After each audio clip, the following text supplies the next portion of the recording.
மாயா Sandhya serial ஜனவரி 23 எபிசோடுக்கான review தாங்க இந்த வீடியோவில் நம்ம இன்னைக்கு பார்க்க போகிறோம்.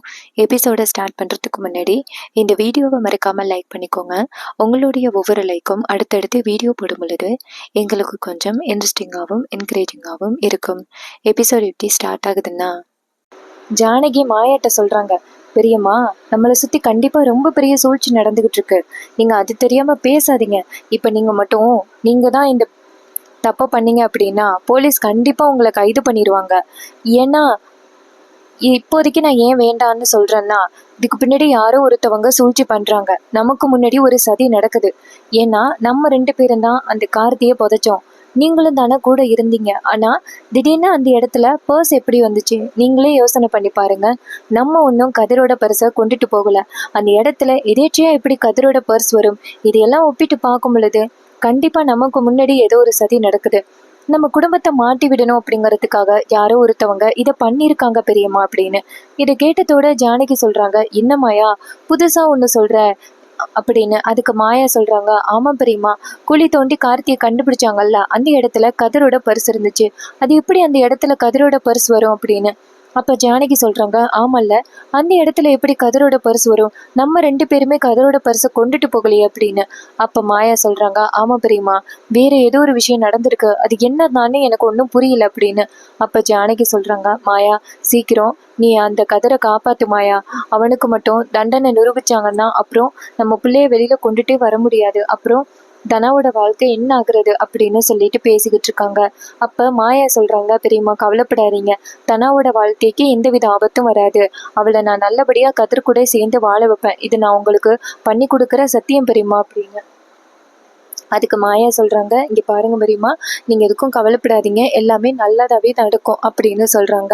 இது கேட்டதோட ஜானகியும் சரிம்மா, ஆனால் எப்படி நம்ம உண்மையை கண்டுபிடிக்கிறது அப்படின்னு சொல்ல, அதுக்கு மாயா சொல்கிறாங்க, அதான் பெரியம்மா, எதுலேருந்து எனக்கு ஆரம்பிக்கிறதுனே தெரியல. எனக்கு என்ன சந்தேகமாக இருக்குன்னா, அந்த புதைச்ச இடத்துலேருந்து கார்த்தியை தோண்டி எடுத்தாங்கல்ல, அது கார்த்தியாக இருக்குமோ இல்லையோ அப்படிங்கிற சந்தேகமும் இருக்குது அப்படின்னு. இது கேட்டதோட ஜானகி சொல்கிறாங்க, என்ன மாயா புது பிரச்சனைய சொல்கிற? அப்போ கார்த்தி உயிரோடு இருக்கானா அப்படின்னு. மாயா சொல்கிறாங்க, எனக்கு ஒன்றுமே புரியல பெரியம்மா, எனக்கு பிளாங்காக இருக்குது எல்லாமே அப்படின்னு சொல்கிறாங்க. அதே நேரத்தில் அந்த இடத்துக்கு பத்மாவும் பார்வதியும் வராங்க. அப்போ இவங்க 2 பேரும் பேசிக்கிட்டு இருக்கிறத பார்த்துட்டு பத்மா சொல்கிறாங்க, பார்த்தீங்களா அண்ணி, உங்ககிட்ட ஆரம்பத்துலேருந்தே சொன்னேன், இந்த கதிர் நடவடிக்கை சரியில்லை, அவன் நல்லவன் கிடையாது அப்படின்னு சொன்னேன். ஆனால் நீங்கள் கொஞ்சம் கூட கேட்கவே இல்லை. கடைசியில் பார்த்தீங்களா தனாவோட வாழ்க்கை எப்படி ஆகிட்டு அப்படின்னு. அப்போ ஜானகி சொல்கிறாங்க, இங்கே பாருடி பத்மா, உனக்கு எதுவுமே தெரியாது, உண்மை என்ன அப்படிங்கிறது தெரியாமல் பேசாத அப்படின்னு. அப்போ பார்வதி சொல்கிறாங்க, என்ன நீ இப்படி பேசுகிறீங்க? இது மாதிரி அக்கா உண்மையை தானே சொன்னாங்க. கதிரை பார்த்தீங்களா, எவ்வளோ பெரிய விஷயத்த பண்ணிட்டு ஒன்றுமே தெரியாத மாதிரி இத்தனை நாள் வீட்டுக்குள்ளே இருந்திருக்கான். எப்படி அவங்களுக்கு மனசு வரும்? ஒருத்தனை அடித்து கொன்று புதைச்சிருக்காங்க.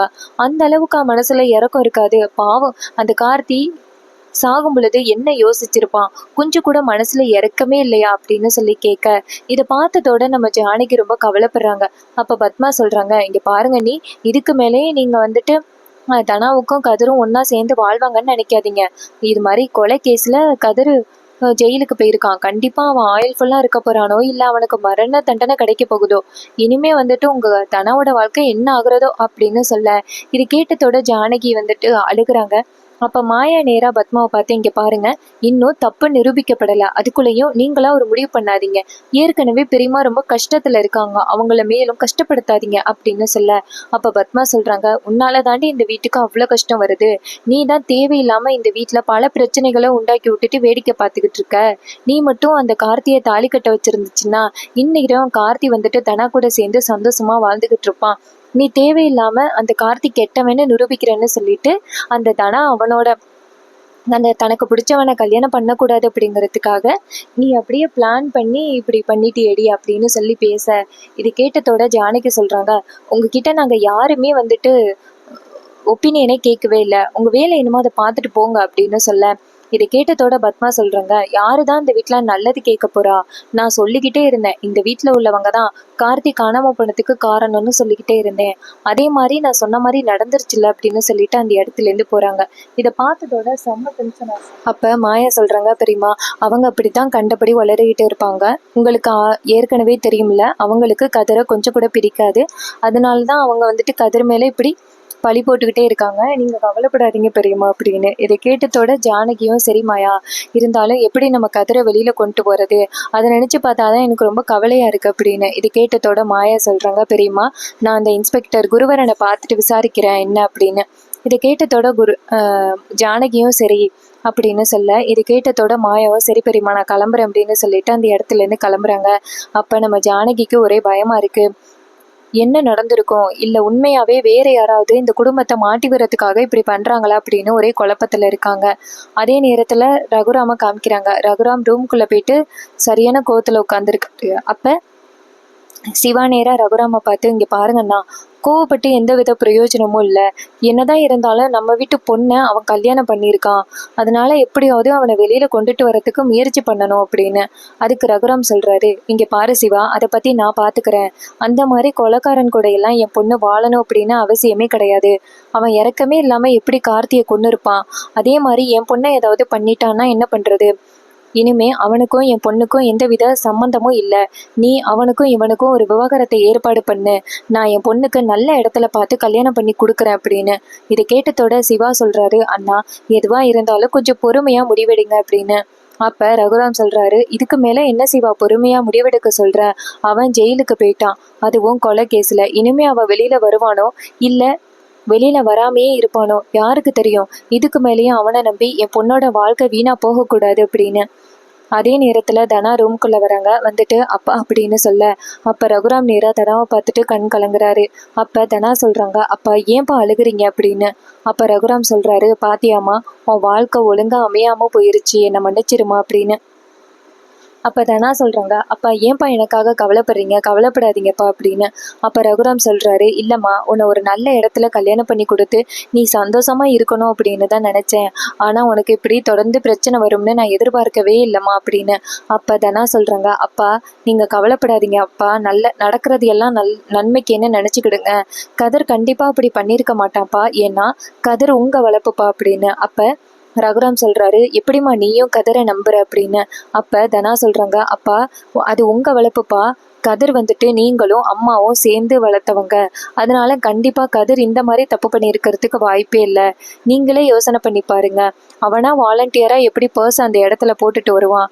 யாரோ ஒருத்தவங்க கதிரை மாட்டி விட்டு நம்ம குடும்பத்தை அவமானப்படுத்துறதுக்காக இப்படி பண்றாங்களோன்னு தோணுது. அதனால அப்பா நீங்க தயவு செஞ்சு கதிரை வந்துட்டு தப்பா நினைக்காதீங்க அப்படின்னு. அப்ப சிவா சொல்றாரு, அப்புறம் என்னன்னா தனாவே சொல்லிட்டா, நீங்க எப்படியாவது கதிரை வெளியில கூட்டிட்டு வரதுக்கு ட்ரை பண்ணுங்க அப்படின்னு. அப்ப ரகுராம் சொல்றாரு, இங்க பாரு சிவா, அவங்க ஆதாரத்தோட கதிரை கைது பண்ணியிருக்காங்க. அதனால நம்ம போயிட்டு கதிரை விடுதலை பண்றது அப்படிங்கிறது ரொம்ப கஷ்டம் அப்படின்னு. இதை கேட்டதோட தனா ரொம்ப அதிர்ச்சி ஆகுறாங்க. அப்ப சிவா சொல்றாரு, வேற என்ன நான் பண்றது அப்படின்னு. ரகுராம் சொல்றாரு, வேற ஒன்றும் பண்ண முடியாது. ஒருவேளை கதிர் தப்பு பண்ணலைன்னா அவனாவே விடுதலை ஆகுவான் அப்படின்னு சொல்லிட்டு ரகுராம் அந்த இடத்துல இருந்து போக, இதை பார்த்துட்டு சிவா ரொம்ப கவலைப்பட தனாவும் ரொம்ப கவலையா ரூமுக்கு போறாங்க. அங்க போயிட்டு தனா என்ன யோசிக்கிறாங்கன்னா, இப்பதான் நான் கதிரை புரிஞ்சிக்க ஆரம்பிச்சேன். கதிர் ரொம்ப நல்லவன். கண்டிப்பா கார்த்தி காணாம போனதுக்கு அவரு காரணமாவே இருக்க மாட்டாரு. கண்டிப்பா இதுக்கு பின்னாடி ஏதோ சூழ்ச்சி நடக்குது அப்படிங்கிறத தனாவும் கண்டுபிடிக்கிறாங்க. இன்னொரு பக்கம் மாயா வந்துட்டு நேரா இன்ஸ்பெக்டர் குருவரனை போய் பாக்குறாங்க. இன்ஸ்பெக்டர் குருவரன் நேரா மாயாவை பார்த்து சொல்லுங்க அப்படின்னு சொல்ல, மாயா சொல்றாங்க, சார் நான் இப்ப கூட உறுதியா சொல்றேன், கண்டிப்பா கதிருக்கும் இதுக்கும் சம்மந்தமே இல்லை. யாரோ ஒருத்தவங்க பெரியப்பாவோட குடும்பத்தை அவமானப்படுத்துறதுக்காக தான் இப்படி பண்றாங்க அப்படின்னு. இதை கேட்டதோட குருவரன் சொல்றாரு, உங்களுக்கு எந்த குடும்பத்து மேல சந்தேகமா இருக்கு அப்படின்னு. மாயா சொல்றாங்க, அந்த புவனேஸ்வரியோட குடும்பத்து மேலதான் எங்களுக்கு சந்தேகமா இருக்கு அப்படின்னு. அப்ப இன்ஸ்பெக்டர் குருவரன் கேக்குறாரு, நீங்க எப்படி ஸ்ட்ராங்கா சொல்றீங்க, அதை சொல்லுங்க அப்படின்னு. அப்ப மாயா நினைக்கிறாங்க, இந்த விஷயத்த பத்தி உங்ககிட்ட சொல்ல முடியாது, அப்படி சொன்னா கண்டிப்பா பிரச்சனை ஆகுறோம், இதை பத்தி நான் எப்படி சொல்றது அப்படின்னு ஒரே பதட்டமா இருக்கு மாயாவுக்கு. அப்ப குருவரன் மாயா கிட்ட, சொல்லுங்க, உங்களுக்கு ஏதாவது ஒரு உண்மையை சொன்னாதான் தெரிஞ்சதை சொன்னாதான் என்னால் அடுத்து என்ன முடிவெடுக்கிறது அப்படிங்கிறத பார்க்க முடியும். நீங்கள் இப்படி உண்மையை சொல்லாமல் இருந்தீங்கன்னா கண்டிப்பாக என்னால் எதையும் கான்ஃபிடெண்ட்டாக சொல்ல முடியாது அப்படின்னு. இதை கேட்டதோட மாயா சொல்கிறாங்க, சார் ஃபஸ்ட்டு நீங்கள் நேற்று ஒரு பாடியை கொண்டு போனீங்கள்ல, கார்த்திக் பாடி அப்படின்னு, ஃபஸ்ட்டு அவனோட டிஎன்ஏவோட மேட்ச் ஆகுதான்னு பாருங்கள், அது கார்த்திக் பாடியா அப்படிங்கிறத ஃபஸ்ட்டு கண்டுபிடிங்க அப்படின்னு. ஸோ இதை கேட்டதோட குருவரனும் சரி அப்படின்னு சொல்ல மாயா அந்த இடத்துலேருந்து வீட்டுக்கு வராங்க.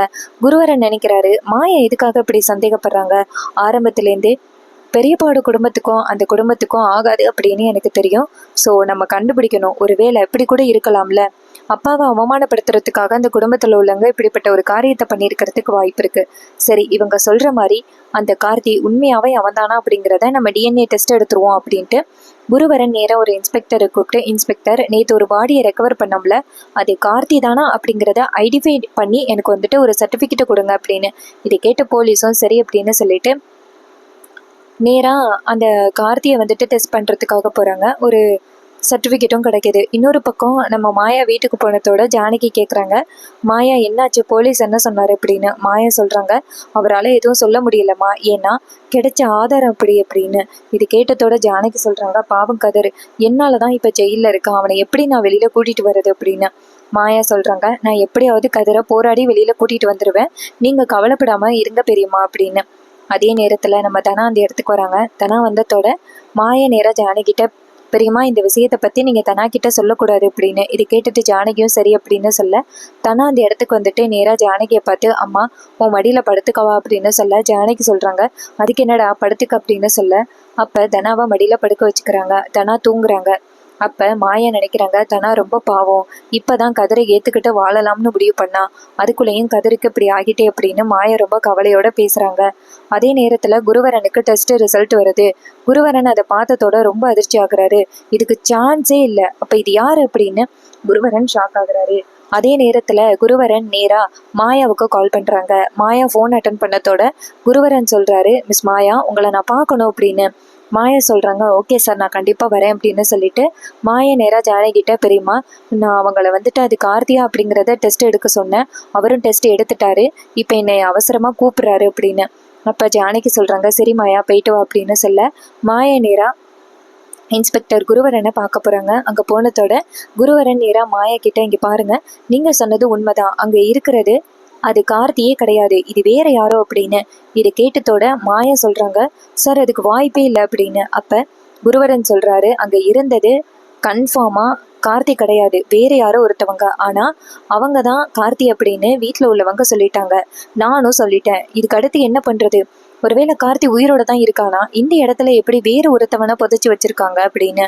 அப்போ மாயா சொல்கிறாங்க, சார் நான் தான் சொன்னேன்னே சார், கண்டிப்பாக அவங்க கார்த்தியை எங்கேயோ ஒளிச்சு வச்சுக்கிட்டு அவங்க இந்த மாதிரி ஒரு வேலையை பண்ணுறாங்க சார், நீங்கள் தான் சார் என் பெரியப்பாவோட குடும்பத்தை காப்பாற்றணும் அப்படின்னு. அப்போ குருவரன் சொல்கிறாரு, அங்கே இருந்தது கார்த்தி இல்லை அப்படின்னு தெரிஞ்சு போச்சு, அப்போ கார்த்தி உயிரோட இருக்கான் அப்படிங்கிறது தெரிஞ்சு போச்சு, ஸோ உங்கள் அப்பாவை அவமானப்படுத்துறதுக்காக தான் இப்படி பண்ணுறாங்க, எங்கள் அப்பாவுக்கு எந்தவித பிரச்சனையும் வராமல் நான் பார்த்துப்பேன் அப்படின்னு சொல்ல, இது கேட்டதோட மாயா அவரை பார்த்து, ரொம்ப நன்றி சார், அப்போ கார்த்தி உயிரோடு தான் இருக்கான், ஆனால் கார்த்தி எங்கே இருக்கான்னு தெரியல, அது மட்டும்தான் சந்தேகம் அப்படின்னு.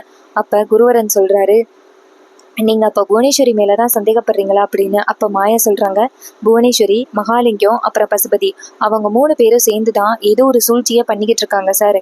கதிர் 2 நாளைக்கு முன்னாடி பர்ஸை காணும்னு சொன்னான், ஸோ அந்த பர்ஸ் வந்துட்டு அந்த இடத்துக்கு எப்படி போணுச்சு அப்படிங்கிறது அவனுக்கு தெரியவே இல்லை, ஆனால் 2 நாளைக்கு முன்னாடி அவன் கதிர் அந்த கார்த்தி கூட சேர்ந்து சண்டை போட்டான், ஒருவேளை அந்த இடத்துல கூட அவனோட பர்ஸ் மிஸ் ஆகி இருக்கிறதுக்கு வாய்ப்பு இருக்குது, அதை கார்த்தி எடுத்து வச்சுக்கிட்டு இந்த மாதிரி கதிரை இந்த சூழ்ச்சியில் மாட்டி வரத்துக்கு நிறையவே வாய்ப்பு இருக்குது அப்படின்னு. இதை கேட்டதோட குருவரன் சொல்கிறாரு, சரி நான் என்னென்னு கண்டுபிடிக்கிறேன், ஆனால் கண்டிப்பாக பெரியப்பாடு குடும்பத்தை அந்த அளவுக்கு அவமானப்படுற அளவுக்கு விட்டுற மாட்டேன், நீங்கள் கவலைப்படாதீங்க அப்படின்னு சொல்ல, இது கேட்டுட்டு மாயாவும் ரொம்ப நன்றி சார் அப்படின்னு சொல்கிறாங்க. அதுக்கப்புறமா மாயா நேராக வீட்டுக்கு வராங்க. வீட்டுக்கு வந்ததோட ஜானகி இருக்காங்க.